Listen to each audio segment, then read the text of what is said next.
যখন ইমামতির সুযোগ পাবে, সুযোগ পেয়ে লম্বা কেরাত ধরো না, ছোট্ট কেরাত দিয়ে নামাজ শেষ করো।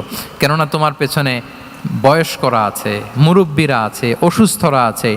জাল হাজা, তার একটা জরুরি কাজ পড়ছিল, যাচ্ছিল, হঠাৎ মাগরিবের আজান, ভাবলো রাস্তার পাশে যেহেতু আজান দিছে নামাজটা পড়ে নেই। নামাজে ঢুইকে দেখছে আপনি সূরা বাকারা ধরছেন, তো বেচারা কি কাজ করবে না কি করবে?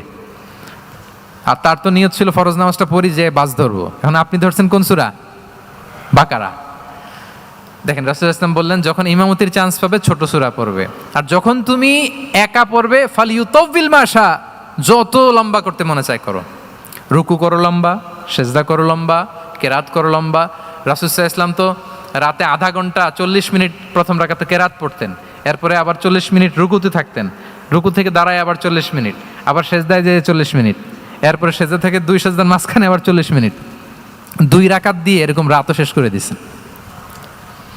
তো আপনার লম্বা যদি পড়তে মনে চায়, আপনি তো আপনার ব্যক্তিগত নফল সালাতে এভাবে লম্বা করবেন। কিন্তু আমাদের হয়ে গেছে উল্টা, একাকী নামাজ কোনো রকম রুকু সেজদা এরকম হয়ে গেছে না অনেকটা।